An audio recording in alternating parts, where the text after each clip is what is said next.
What is up, everyone? Welcome back to King Lear Analyzed. So, we're going to be reading an excerpt from King Lear, which is a play by Shakespeare. A little louder. And you guys are going to be getting into Shakespeare right now.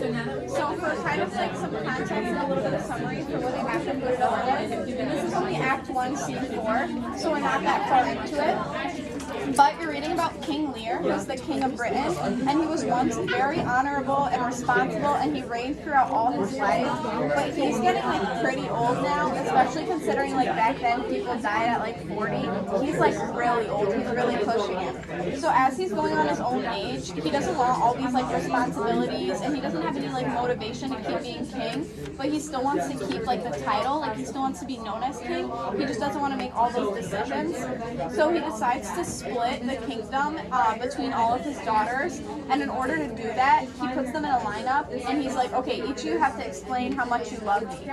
So two of his daughters go on this like whole thing, like, oh my god, I love you, like more than words could say, and one of their daughters is like, I really do truly love you, but like, I still have to give love to other people in my life. And he gets so mad at the idea that she doesn't solely like love him, that he doesn't give her part of the kingdom, and he actually like disowns her.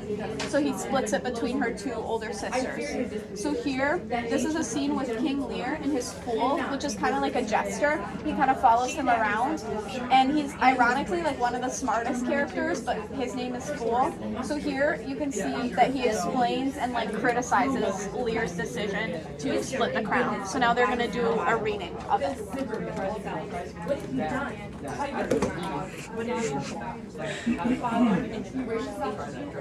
Thou still call me fool, boy. All thy other titles thou hast given away, that thou wast born with. This is not altogether fool, my lord. No faith, lords and great men will not let me. I had a monopoly out, they would have been parts on it. And ladies too, they will not let me have all the fool to myself. They'll be snatching. Give me an egg, nuncle, and I'll give thee 2 crowns. What 2 crowns shall they be?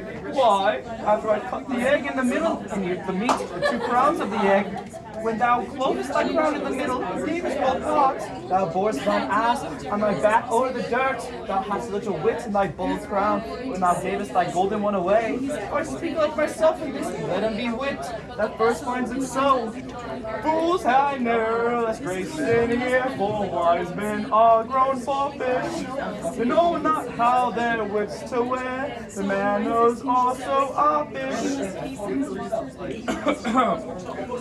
When were you wont to be so full of songs, Sirrah? I'd have usted, uncle, ever since thou madest thy daughters thy mother, for when thou gavest them the rod and puttest down thine own breeches, then they for sudden joy did weep, and I for sorrow sung, that such a king should play for peep, and go the fools among. Prithee, uncle, keep a schoolmaster that can teach thy fool to lie. I would fain learn to lie. And you lie, Sirrah? We'll have you whipped. I marvel, what can thou and thy daughters of? They'll have me whipped for speaking true, thou'lt have me whipped for lying, and sometimes I whip for holding my peace. I'd rather be any kind of thing than a fool, and yet I would not be thee, nuncle. Thou hast had thy wit on both sides, left nothing in the middle. Here comes one of those parents. Thank you.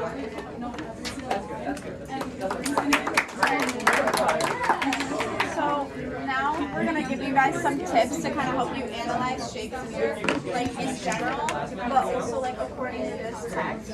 So since a lot of Shakespeare stuff are like plays, it's very important to see how people talk to each other to kind of help understand like the character dynamics. And reading it out loud like they did, even if you don't understand the words, it can kind of help. Because it's kind of like when you get a text from your friend and you like read it in their voice, like you know how they would say it. That's kind of what you're trying to get to with Shakespeare. Like you want to read it out loud and kind of really like see like the essence of it so you can understand it. And Shakespeare's very big in a lot of like satire and irony. So like if you read something that almost like completely contradicts what just happened, try to like read it over again because most of the time it's gonna be like something like really ironic or satire, and he uses it a lot to like make fun of people, especially like in authoritarian positions or in power positions. So Shakespeare also uses wordplay a lot. So if you guys notice, the fool talks about an egg a lot, and that's the big metaphor throughout this passage.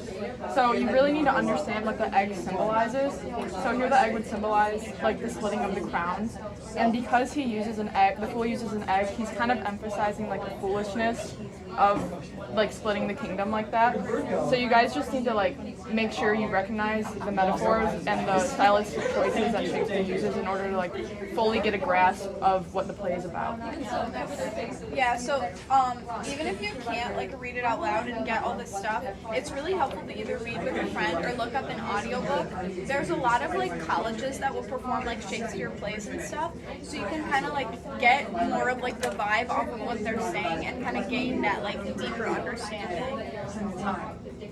You can also use like context clues to understand words that you don't know, or a lot of the Shakespeare texts that you'll read, they'll have like a bunch of footnotes at the bottom, just because it's like words we don't use anymore. Like for example, like nuncle was said a lot, which is kind of just like saying like calling someone uncle in a respectful way, but it's like nuncle.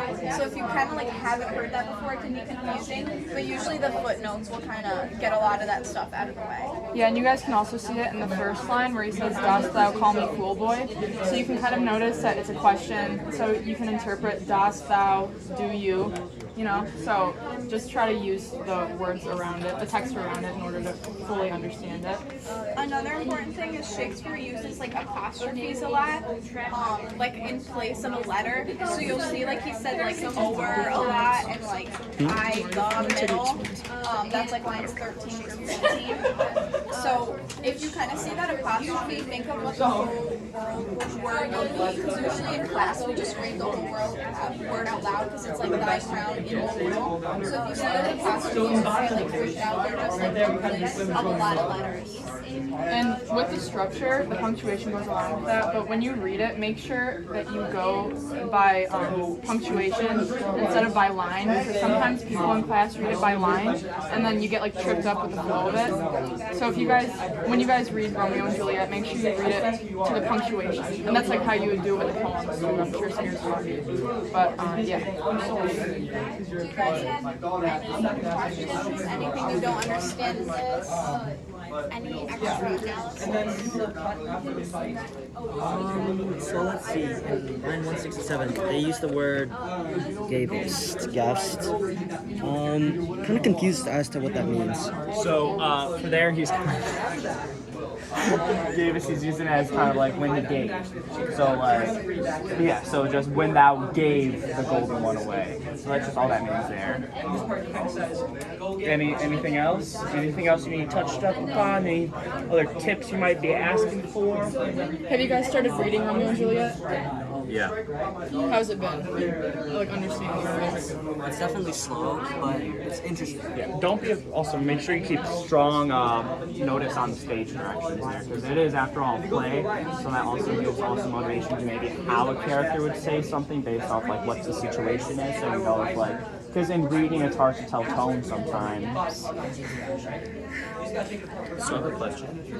It says on line 178 sings, right? Does that go from 178 to 183, or does he only sing in line 178? So it goes until either it's a new character's line or until it would say stop singing. So like, yeah, because you can see it. It has to say it twice on 170 and 178 because he does have lines from 175 and 177 when he gets interrupted. So he's not singing those. So it really, the only stuff like that, it will tell you when like singing parts or yelling or anything occurs. Yeah, and this isn't printed how the text actually says it in the book. So in the book, it'll have like it'll almost have like separate stanzas with like a hanging footnote, and it'll all be like italicized. So that's also how you know that it's like a poem or a song or something like that. Any other questions? So he mentions an egg a lot, and he says the fool talks about them splitting it and him eating up the middle. And I was wondering, does that have anything to do with the three daughters? Because you said one was disowned. So the middle is gone. There's no crown there, right? But there's the two sides of it. So does that have anything to do with it? So the way I kind of saw it was in an egg, you have like the egg yolk and like the white of the egg. So as we said in the summary, he wants like the title of king, and he still wants to like actually have that like metaphorical crown. He just doesn't want to be like actually doing all the work for it. So personally, the way I saw it was he kind of wants to eat up that golden part of the egg. He wants like that title of king. He wants to be known as king. He wants to be powerful, but he doesn't want any of that excess, like that part without any flavor, that like actual work. So that's kind of like the way I interpreted it. And Shakespeare is almost like poetry in the sense that there's like a lot of different ways to interpret it. Like I know in class sometimes we like go back and forth just on like 2 lines to like see like what they could have meant, just because it's almost like cryptic in the way he writes it. So that's also a good thing about Shakespeare. It's like very interpretive. So don't think that like you completely miss the mark or you're like completely wrong about anything. Yeah, because another interpretation of that was, so there's, if you split an egg, there's 3 parts to it. You know, there's the yolk and then the 2 halves. And so another interpretation in class was that the 2 egg whites were the 2 other daughters that didn't deserve the power. And then the middle one was the girl that actually loved her father and deserved the power.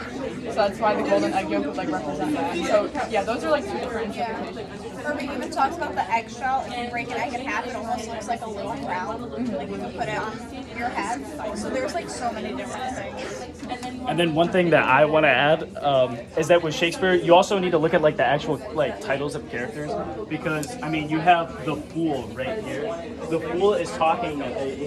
He's called the fool, so you might think he's like stupid or dumb, but Shakespeare kind of tends to throw that just to like throw off readers.